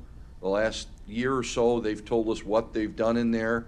And it's no different than, we've always owned the 43 West Galena, the Tivoli deck. Once the casino moves out of there, they will also vacate the offices there. So we have already begun looking at that facility as well, and this one. So it's in good shape. So we don't need to do any work, and I won't say any work. Okay. We won't need to do significant work because the casino has held up their end of the bargain and has maintained the facility. And are there cameras in this valet parking garage? I believe the casino has cameras. The casino has cameras. We will evaluate those. I'll have to find out from staff, but ultimately we would want to align them with our system. Okay. If we can attach the map of where CLC will be located, that will be helpful. So we can in do that, future. but just to be clear, the CLC is the West Suburban Bank property that the city council approved and that we have ownership of currently at the corner of Lake Street and New York, at the beginning of River Street. So it's Okay. bounded by River, New York, and Lake Street. And And Is I it believe there possible? was there a, yeah, we had in there, hang on, Did I go past it already? No. Okay. it's at the very end. Oh, I think, So there's some in your packet. it's, You go to, this is in their packet, right? Right up here. I don't believe this was No, we attached to the didn't- Well, legislature. we didn't can have it. attach this, Yeah. This, yeah. but there's where it's at. Can we attach this to We the will. presentation? And is it possible to get some revenue charts from ACA? Like I see that it's incurring $6 million loss annually. So it'll be easy for us to see how much revenue it's bringing to not just the city, to ACA, and then analyze this loss. How many years is the $6 million loss being incurred? You wanna come up? You might talk about the pro forma we created. Sure. Okay, yeah. So we've provided a pro forma to Chris and the team for the next 30-plus years. And the annual operating deficit right now is about 20% of our budget, which is the $6 million on an ongoing basis. So that's where that number comes from. And Chris has our not only our audits for the past every year, but also our projections going forward. And we can share those, obviously, so you can see what we're projecting into the future, also with the CLC in the mix. So. Okay, and so past 2-3 years, this has been $6 million? Yeah, well, without subsidy, the answer would be yes. In the past, and in my opening remarks, I made mention of the fact that there has been a shortfall, but right now ACA has been filling that with distributions from the city and from other public agencies. So they haven't, in essence, actually lost had large losses over the past couple of years, but there has been subsidy that's been necessary to maintain the results they've seen. And So and those have been going on essentially since COVID. So yes, the past okay, probably so 2 past to 3 years. 2-3 years. And it might be a little early to ask, but I'm still asking. Expected cost of this CLC? It's approximately, right now, we're fine tuning around close to 100 million to construct it and about another 20 or so million for soft costs and interior. So roughly around 120 million. Oh, okay. That's all for now. Okay. Alderman Bug? Alderman Bug, go ahead. Thank you. This is a lot. I'll be honest with you. You have to move forward after COVID. You can't let it just stymie you down. I appreciate Alderman Franco, and I think that's part of what I need to or want to look at. So just one piece. We have a different cogs in the wheel. Of course, we have the Paramount. We have River Edge. We have the school. And now we have the new Stope Island. So for the attendance, so right now we have here the Paramount and River Edge attendance. I know attendance and COVID throws everything off. So you got attendance before COVID, attendance, coming out of COVID. It's different times, but those numbers for the Paramount versus River Edge, I think in my mind, I feel a little differently about those two entities and how they perform, but I would like to see more concrete numbers. So you'd like us to break out, so the attachment that's got the combo, you'd like to see that split out between Paramount and River Edge? Yes, yes. Stope Island is brand new and selling out, so, we'll keep going in that way. That's not right. I would like to hear a little bit more on the school and their piece in this, and maybe, you know, because as Alderwoman Bates said, we have a total, we just lump everything together, we have about 6 million. Like to see a little bit more what is, well, how is that 6 million made up between the four entities and well, I mean, not Stoke Island, but the other three certainly, and how those play together. One thing Mr. Alexandru said about River Edge, and we get feedback a lot about all the entities. And you talked about the front of the house and the back of the house and how it has stymied us maybe a little bit. And do we, and not saying we're not going to go forward with the big plan, but do we have the opportunity to do those upgrades with land opportunities that we're getting in different places? I mean, I won't, you know, I just did a personal field trip. I was in San Antonio for the weekend and walking up and down the Riverwalk and imagining what can happen. So, you know, for River Edge and the possibilities of growing that in addition to. And we are well underway with that project, led by Jason Bauer and Trevor Dick. I know Jason was here earlier, but we not only have the land that we're going to expand on, but we have a plan in place, and we've worked very closely with ACA on that as well. So that's well underway, and in fact, at the conclusion of Kindle Market, work will commence. And the idea is that the work will continue at River Edge all the way through next year, and then we will be back open for Kindle Market 2025 with a new and revised Oh, wait, plan. let me, if I may interrupt, are we closing down River Edge next year? Yes, Really? and we've said that publicly Okay. before. I must have missed that memo. Okay. The team is working, we're working, Special Events is working with ACA on some replacement events in and around the downtown. But to get it done right, the park needs to go dark for a season, but we don't want to impact Kindle Market. And one thing I noticed on this, and we're going to definitely revise this, we had almost 250,000 people alone come to Kindle Market. So this number It's 240. yeah, 240,000 alone. That doesn't include the Paramount folks. So, so this chart needs to be updated.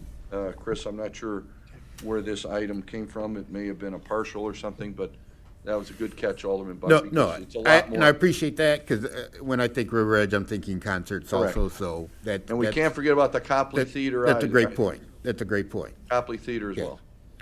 And the Bold Series. Oh, of course. So, But what I'd like to do, because you're all making outstanding points, this is a massively bold swing here. We know that. But that's what it's going to take, unfortunately. And it's backed up by data. It's backed up by significant work that's been done. We will provide for COW the pro formas that this is based on. And I think we can probably pull out some of the summary work from C.H. Johnson. But again, we're going to give you that shortly after this so that we can get the authority for, hopefully by Q1, for the City of Light Center. But if you think that will help you now with the entire concept, we'll get you some additional information. We were focused, frankly, on sort of the urgency of Phase 1 to get them stabilized for 24 and 25, that 13.8 million, while we put the finishing touches on the CLC. Any other questions or comments? Well, thank you for the presentation. This was, you're right, this is a lot. It was really informative. I think we got some ways to go with some data, But at the end of the day, if we think it's a good idea, and I believe me, I trust you guys because you guys have always been successful. You follow success.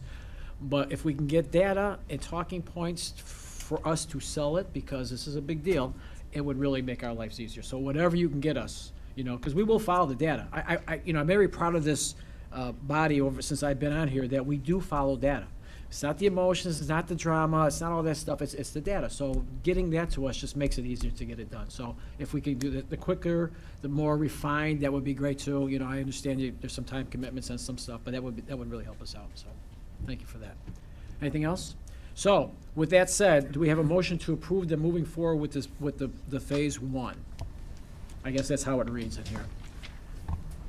Yeah, to proceed with phase 1 of phase 3. We have a motion. Motion to approve. We have a motion by Alderman Warman. Do we have a second? Second. Second by Alderman Tolliver. All in favor, say aye. Aye. Opposed? Passes 5-0. Thank you. Appreciate Thank you. Thank you. Appreciate it. All right, now we're going to go to held items.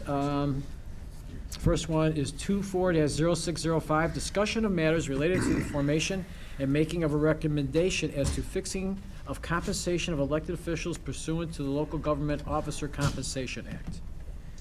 And I believe Alex Voigt is probably around somewhere. She's coming. Oh, there she is.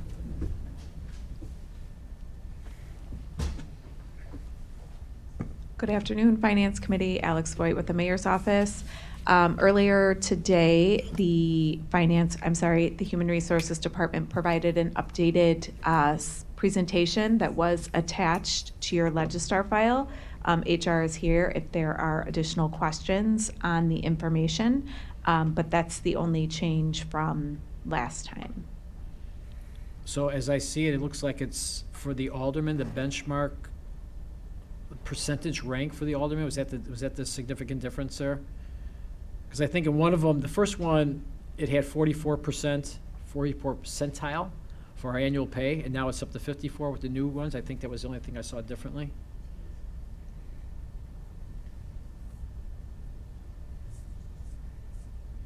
It was page 5, Alicia.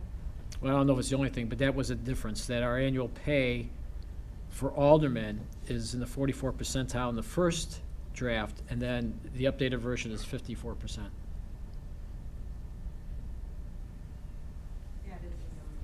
Okay, all right. So I would, Alex, you have any more? I don't. Okay. We just, as a refresher, since it was 2 weeks ago, there are 2 motions as well. If the committee comes to agreement that it can be forwarded, if not, it can continue to be held, but other than that. So I would ask my colleagues, because, we talked about it a little bit last time. Unfortunately, I did most of the talking, but I don't know if you guys had any comments or opinions going forward, Alderwoman Bade? I would ask, on the document 2021 aldermanic compensation, it'll be nice if we can add dollar amounts next to percentage. That is one thing. The other thing is, I did not attend last Okay. time's meeting, but I saw the meeting and I felt inflation was never discussed. We did So- discuss it, so, and I kind of, what I drew the discussion around was, over the last couple of years, inflation had gone up over a 2-year period about 14%, just for 2 years. So, when we had done this before, I had mentioned that our goal last cycle, actually the last 2 cycles, is to get us to where we thought we should be as a group. And then once we feel that the pay is commensurate with what we do, then maybe just cost of living increases would be sufficient going forward, to 2.5% to 3%. But because of that spike over a 2-year period, that we might have to reevaluate that a little bit, because historically they're 2.5% to 3%-ish, but over a 2-year period, about 14%, it's a big jump. So I don't want to leave us out on that. So that's kind of how we talked about it. So that does come into play, and I have some ideas on that once we start talking about numbers, but that was what was brought up. Okay.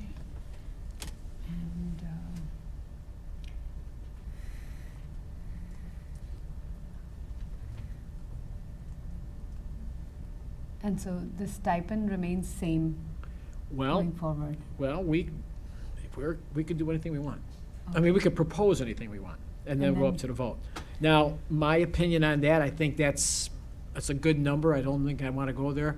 I think $90 is appropriate. I think if you go higher, there's always the perception, right? We have to watch perception too. That when you get to the $100 amount, that perception-wise is a little bit tough. I would rather go with more of a salary personally, because we've already altered that last time around. So that's personal opinion on that one, so. And whatever is discussed will start from 2027, and it'll be for next 4 years. Yes. So, So nobody here will be allowed to get it unless they get reelected, right? Same with the mayor. He wouldn't, whoever becomes mayor next, it wouldn't start until their term starts next time around, right? Questions or comments? Yeah. Alderman Bug. I guess at this point, and it was brought up last time, to move forward, one of the aldermen brought up, and actually a number of aldermen have discussed it. Of course, we've discussed if we want to entertain more of a thought of where our position is termed full-time and the compensation package accordingly, or if we want to leave it, I would say as is, but more of a hybrid.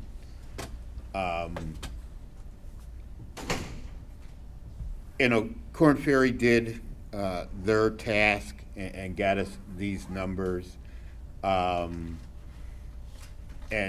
you and some others have talked about the tasks that we do on a daily basis and what that entails in our job. We had a little bit of a discussion about, and nothing against our two fantastic aldermen at large, but the roles, where you were a sitting ward alderman in the city of Aurora versus a sitting at large in a different city nearby us. And what does your day-to-day task look like to carry out your job as a city councilman? At large, there's certain roles there. When you're a ward alderman, there are other responsibilities and duties. So I think that's something that we really need to consider at this time. We've talked about it.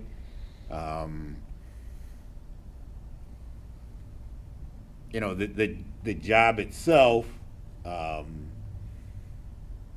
whether it be quote unquote part-time, quote unquote full-time, you want to be able to attract people in the future. We're talking in the future, people who would consider this, and you don't want, you want the cream of the crop, people to lead our city, and that's we want to build a great city, and we want, when we are, or when I'm over at Del Webb and not doing this anymore, the 55 and over retirement place, I hope there's fantastic aldermen going forth and leading the charge. So I think that's something we need to consider. A number of aldermen have brought it up. Well, if I could give my opinion on that. So if we're trying to attract the best. Making this a full-time job, I don't know if we actually made it a full-time job where 40 hours a week and the whole thing, obviously your pay would be greater.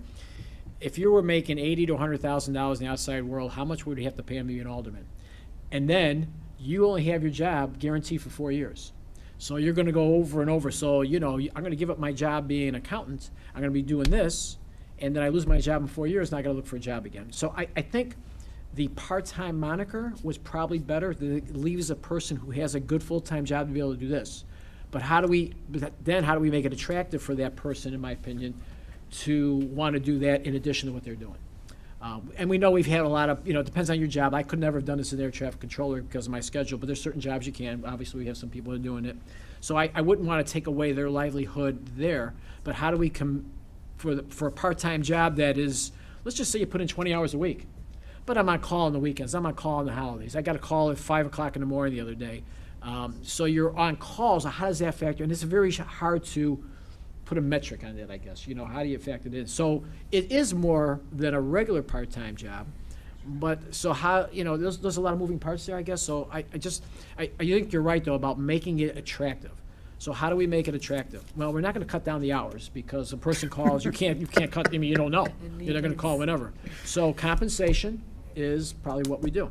So how do we make that fair and reasonable for all the other tangibles we do on top of a 20 to 25-hour work week? And I guess that's kind of what we're looking at. So, I have my thoughts on numbers, but I'll leave it open to you guys if you want to throw something out there about any comments you have. And because I can make an argument. I think I can make an argument for which way I think we should go for both, but unless you guys, have nothing, this is what I would say. It appears that the mayor is in a good spot. 76th percentile, gets a lot of perks and stuff like that. My suggestion would be 2.5, 2.5, 2.5, 2.5 for 4 years. He's where he needs to be. That's the cost of living thing. Even with that increase in the cost of living we had before, he was still up there. For us, we probably were not. We were in the 54 or 44 percentile, whichever one you're looking at. So I would suggest a little bit more to compensate for the money that, the cost of living index that went up. So I would suggest for us a 4% across the board, 4, 4, 4, and 4. That would be my opening salvo, I guess, for this. That seems like it'd be a reasonable place to start for compensation. I'm open for ideas, suggestions. What do you guys think about that? Because if we don't start talking about numbers, it's hard to really refine. So I'll just throw out those numbers for both, and whatever you guys think about that, we'll hash it out. So currently it says continuing thereafter 5%, and then we are lowering it to 4%. Well, it's if we we don't did do nothing. If we anything, did yeah. nothing. So we always figure we're going to do something. I guess you're right. We're always going to do something. So that's up to us. Now, if we do nothing, it would be. So we're going to do something. So I don't know that the 5% is appropriate going for. Not for the mayor, I don't think it is. Because we feel, even with, I shouldn't say we, I feel with what's going on with the inflation, he's pretty much above that anyway. So the 2.5 puts him, with a normal, and I don't think we're going to get back to normal sometime. It's going to be 2.5 to 3%. I don't think this inflation thing is going to continue to spike. So I think that's fair for him. But because we were lower in what they thought we were making, then I think it'll be fair for us to go up. Now, that 54% does not take in consideration the money we get per meeting too. So we're probably higher than 54%, but I don't think we're in that 75 to 80 percentile thing either with that. So I would say that the 4% would be appropriate to get us to that point. That was my thought process in that. Can I come in here too? Sure, go ahead. And I agree with structuring the mayor's payment that way. I think, like you said, he's in the higher percentile, and keeping up with inflation is to me is not something bad to ask for. So, my initial comment on this the first time we had it was, if you look at this strictly salary, it's easy with what you say. But I think if you take the benefits, and I know probably you might be the only alderman I know that doesn't take advantage of the benefits, but those benefits somehow need to come in there, because I know in the private sector, there's a lower salary, better benefits, or higher salary, no benefits, and things like that too. So that's where I'm a little apprehensive, I guess, about doing a 4%. Mm-hmm. I would be more comfortable with something more in the cost of living, 2.5, 3%, something similar to the mayor's too, because I just don't, the benefits are such a huge thing, and let's be honest, this is outside of Alderman Tolliver here, benefits for people that are sitting up here right now besides him is a big deal. That I think that's a lot of the attraction as well to run for this position as well too. It's not just strictly dollars, that's going to show up on a paycheck. So I mean, I think that's a huge consideration that we need to weigh when we consider any kind of percentage as far as cost of living. So there are two different things. We are discussing both of them together, so it's getting a little confusing. So mayors, let's just discuss with Sure. about mayors first. Sure. So, because of where it is currently located, it seems to be okay to have 2.5%. Is that what I understood? Based on the Korn Ferry study, which put him at 76th percentile, based on him being pretty much the highest paid mayor, and it's again, it's hard with the different budgets, with different cost of living factors, because it's more expensive to live here than it is in central Indiana, which some of these places are from. He seems to be in a good spot. And if you're looking at attracting good people for mayor, I would be shocked if 75,000, 176,000 would not attract people to become mayor. I don't think that would be a factor. So that's why I think just regular cost of living increases would be there. So that's the mayor. Yes, and for aldermen, currently, as the document says from 2021, if we do nothing, it is 5% every year. Well, according to the document, yes, but we're gonna do something, right? So if we do, if we are already an average, why are we lowering it? All right, well, let's just say going forward, we're right where we want to be. Forget about the history of the inflation. Yeah. Typically, inflation is going to go up 2.5% to 3%. Yeah. Because when you look at the contracts that we do with all the things, so we're not lowering it, we would just be staying on pace. So if we gave ourselves 2.5% to 3%, we'd be staying on pace. The reason I suggested 4 is because I think we need to catch up a little bit because what happened, to keep us on that pace. Because I thought we were in a pretty good spot until 2022 and 2023 with inflation. So that's kind of what my thought process was with that. And if it stays 5%?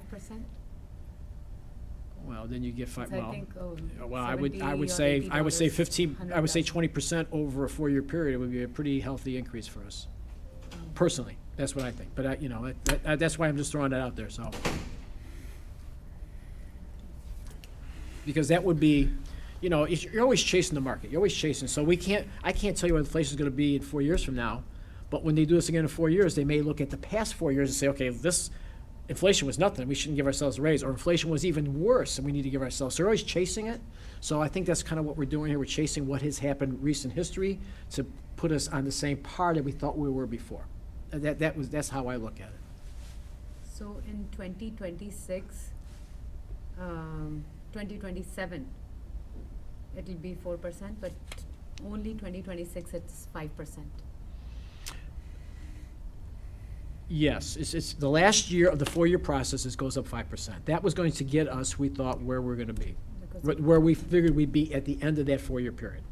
So you're in a different cycle. I think, who's on the same cycle with me?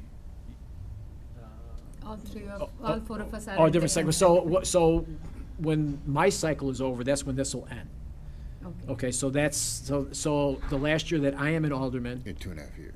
Yeah, that'll be our 5% for that year. And then it'll be whatever we decide on for that after, if I run for office again, or whoever's in my cycle. So even when we are locking for 2.5 years later for 4 years, it's going to be somewhere close to 30,000 by the end of those 4 years, 31,000. If we think that way, because we are not talking about stipend, that remains same. Is it good enough for 6 years from now, 7 years from now? That's what we're trying to figure out. So I would say this. So I would always add $7,000 or more onto whatever our salary is, because that's if you got that is 90 stipend. scheduled meetings, Yeah. you're going to go to at least 80 of them. That's about $7,200. So if you're at 31,000 in 4 years, you're going to be at 39,000 ish. Is that reasonable for this job? And that's kind of what we're looking at. What is a fair compensation today, tomorrow, the next day for this job to, 1, be fair compensation, 2, to continue to attract good people? Because if somebody that's really sharp out there says, you know what, $30,000, I don't want to do it, but for 40 I would, that's kind of what we're looking at. And we know that good people make a difference. So we want the best and the brightest. That's why I would be reluctant to almost go full-time, because I want them to have their good jobs and do this and be able to do it and reasonably support them and compensate them for their extra time. So, but it's, we're taking some data, but we don't have to use exactly the data. We just we have to project what's happened in the past, look what's gonna happen in the future, how do we get the good people to come in, and what makes it fair for us to do this job, based on what we do day in, day out. Everybody's got their different opinions, but I think we're close. I just think right now, where we're at was close. Some of the suggestions are close, so, we just gotta come up with a number and then say why we came up with this number. What was our thought process? Because if we come up with a number today and we go into COW and I present it, I'm gonna say, we thought these were fair because of this. And we've talked about some things today, so it'll easy to say what we considered, but what are our numbers actually gonna be? So. And just like, how did the percentile change How from did- go ahead. 44 to 54? Was there any mistake in the I don't- calculation, Alicia? At least, when this, or I have a question. as Alex have it, this updated compensation survey, we went from 44% in the 44 percentile to 54 percentile. Do we know what changed, or did Korn Ferry just change it because they made a mistake and we don't know what it was? I do not know why it changed. And Tim was available, but I think the link is, something's happened because he was supposed to be available, a link to explain it. Yeah. We did not talk through it because we just got. But, I will even, find out. yeah, but, And certainly provide that. but even without that, we have raw data that we can look at ourselves and say, I don't care what percentile it is, we're the fifth in line of this, and, that type of thing, and you can add the $7,200 on and kind of figure that out. He's here. Oh, here we go. I've been here the whole time, guys. Okay. So, did you hear the question? It was with the new compensation survey, the alderman went from the 44 percentile in the draft to the 54 percentile. So we're asking what had transpired there. Yeah, I believe you had asked us to include those meeting fees Okay, all right. Oh, in the annual pay. I'll validate that right now, but Yeah. that should be the difference That would make from last sense. time to this Yeah, time. That would make sense. Okay. but, So, sorry. Go ahead. Please. So, the others listed, are they with the stipend or without the stipend? I don't know if you found out or not, but we did not know last time. Okay. No, that data, actually, it's then not it your doesn't- data that changed. Some of the other annual pay changed slightly, but you are correct. The values essentially remain consistent. So, Um, In terms of finding the other stipend pay, that was not readily available. We did not find stipends for other communities. Okay, all right. So then we're not comparing the right thing, because they must be getting stipend too, and that's not added in their base. And we are adding hours and just increasing the percentile, so we Well- are actually at 44. Are we saying that they're not getting a stipend, or we don't know if they're getting a stipend? We are saying that we do not know. We cannot confirm either way Okay, if they're getting one or not. okay. I would also consider how many meetings you have. So if one of the reasons that when we do similar studies, say for other sectors, when we're talking about, say, board of directors or something like that, we generally either exclude or attempt to standardize that because it's difficult to hold constant the number of meetings because it may vary from municipality to municipality. So something for you to consider in that. That's why we're presenting the annual pay as essentially your, it's constant across all municipalities. Okay. And I would say too, from what I know, we probably go to more meetings than any other city because we have so many layers. Our meetings aren't as long because we have more. We have standing, committee of the whole, and the city council. Some of these people just have the city council and it's like 4 or 5 hour meetings, so ouch for them. But we go to more meetings, so I don't know how you figure that out, but I don't know, we put in more time, but we definitely go to more different meetings, which is a problem because if you have a work schedule, I might want to just be there for 3 hours on a Tuesday night instead of 1 hour on a Tuesday, 1 hour Wednesday afternoon, 1 hour on a Thursday afternoon, that type of thing too. So you can make arguments a lot of different ways for these things. So it is a tough one to factor in, so. I think at the end of the day, we just have to figure out what we're comfortable with for the folks that are in the future coming on board here, because they're trying to compare us to other places. There's a million variables that we've discussed here, and probably another million more we can come up with. I would say Well, this. let me say this. and I appreciate that. And Alderman Bate is trying to, I guess we all are trying to flesh out, meetings and benefits and all these other things. Just from what research I tried to do, most municipalities provide some type of meeting stipend, whatever it is, amount, whatever. Most of them do that in some form. What that is, who knows? Benefits, that's I think dependent on a lot of times size of municipality. I saw a larger municipality, say ours, say 150 and above, 150,000 above, 100,000 above, much more apt to have that as part of the package versus your village of 20,000, 25,000. So I tried to key in on municipalities. I tried to find one exactly like us. That's what I was trying to do. Probably the closest, and I don't always look at the whole strong mayor, strong whatever, because our role as an alderman is different than the mayor. So I was trying to find people like us. Grand Rapids is 199,000 people. And we know we are. We're not 180, to throw that out the window. Their salary, and I'm pretty sure they have benefits also, is $31,000. And they, in July, so same time, everybody's doing this, like we said. Mm-hmm. Their proposal was 5% each year. Now, during COVID, and Carl and I, we were in those meetings, and we were trying to get a vision through COVID, and telling someone you're creating a raise during COVID, they were lighting the torches, but they didn't understand it was happening in 2.5 years. So even in looking at 3,335, and then inflation was 12 to 14, you're looking and trying to shoot in the future, but you don't know what's going to happen, and when you have a pandemic. So, the 3,335 pretty much did not keep up with the overall, 12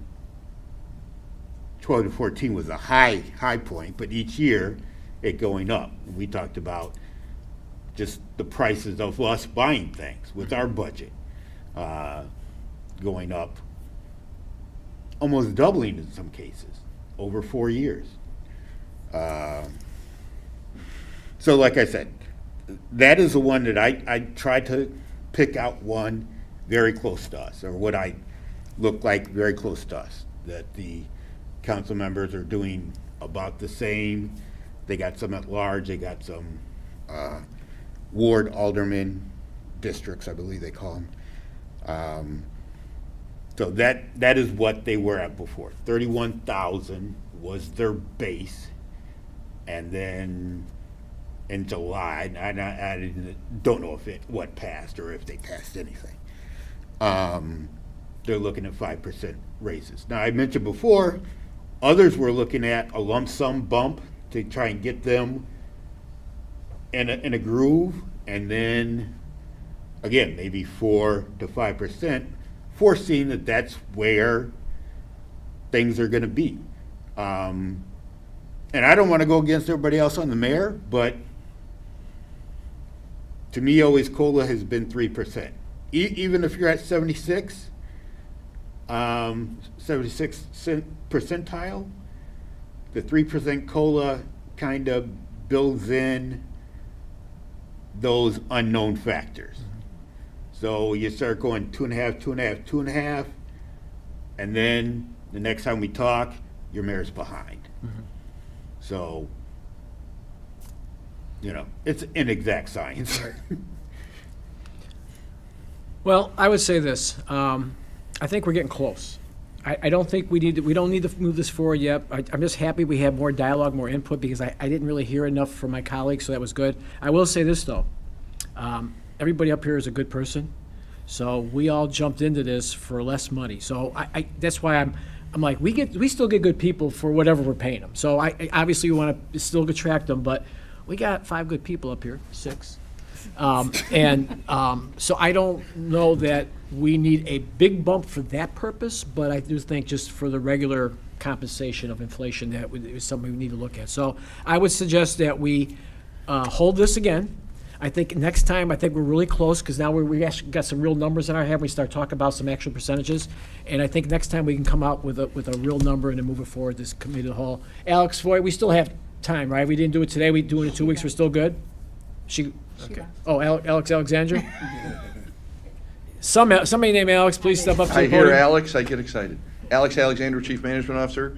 Yes, you still have time. I believe the date is in October. I Okay. could nail down the absolute last date, but it is a date in October. All right, so I would suggest that we can prepare next time to bring it to COW, but I think we could sit on this for 2 more weeks, then we'll have a good product, and we have to think about it a little bit more. Does that sound for everybody? I just want to make Alderman one more Warman? comment too. So Sure. I think that we need to, I mean, again, going through COVID and things like that, one thing we need to think about too is 3% really what COLA is. I know that we've seen that number in some of our contracts and what have you like that, but just confirm that that's, you know, a number that most folks are using across the country. Maybe it's more, maybe it's less or something like that, because Yeah, I mean, you know, and that's where HR can help us, because you Yeah. guys historically know about, you know, you do contracts all the time. I'm thinking, because I've seen them all, 2.5% to 3% over a 10-year period is fairly normal, would you say? Oh, yeah. Yeah, I mean, so, yeah, we can still take a look at Yeah. that, but I think when we look at, if we're just going straight COLA, if we feel we're in a sweet spot and we're just gonna keep up with inflation,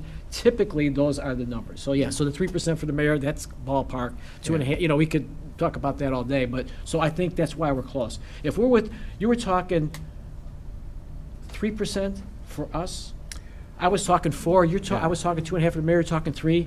We're on the almost there, cusp. yeah. We are on the cusp, so that's good. I think we're right where we need to be. So we can solidify that next time. I agree, Okay. yes. Okay. So we'll hold this here to the next meeting, and then I will ask, is there anything else to come before the lengthy Finance Committee meeting today? Motion to adjourn. Motion to adjourn by Alderman Mormon, second by Alderwoman Bate. All in favor, say aye. Aye. And we are adjourned at 5:06.